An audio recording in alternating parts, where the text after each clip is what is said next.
គាថាដាស់ថ្នាំជំរាបសួរសួស្តីបងប្អូនទាំងអស់គ្នានៅក្នុងថ្ងៃនេះគ្រឿងខ្មែរអង្គរយើងខ្ញុំសូមធ្វើការចែករំលែកនៅលើមួនគាថាដាស់ថ្នាំមួនគាថាដាស់ថ្នាំនេះសម្រាប់បងប្អូនអ្នកណាដែលមានអាការៈឈឺមិនថាជំងឺអ្វីក៏ដោយមុននឹងយើងប្រើប្រាស់ថ្នាំបើសិនជាអាចយើងប្រើនៅលើក្បួនសិលសាស្ត្ររបស់ដូនតាខ្មែរយើងបើសិនជាមិនជឿក៏អាចសាកល្បងបានព្រោះអ្នកខ្លះប្រើថ្នាំច្រើនបណ្តែមិនជួលនៅលើជំងឺរបស់ខ្លួនដែលកំពុងតែកើតដូច្នេះយើងអាចគ្រាន់តែដាក់ថ្នាំនៅលើបាតដៃនមស្ការគុណព្រះរតនត្រ័យគឺការតាំងអ្នកមោចំនួន3ចប់រួចហើយក៏សូត្រគាថានេះក្នុងចំនួន7ដងពេលដែលយើងសូត្រចប់ទៅចាំយើងទទួលទាននៅលើថ្នាំរបស់យើងទៅ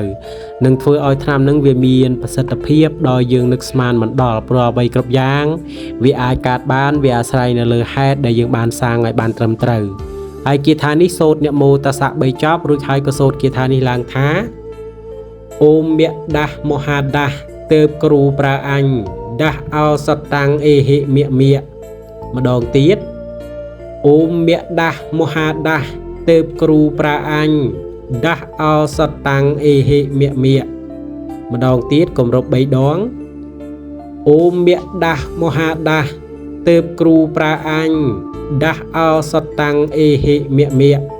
គាថានេះគឺមានត្រឹមតែប៉ុណ្្នឹងឯងរៀនទន្ទិញឲ្យចេះចាំពេលដែលចាំបាច់អាចប្រើនៅលើគាថានេះបាន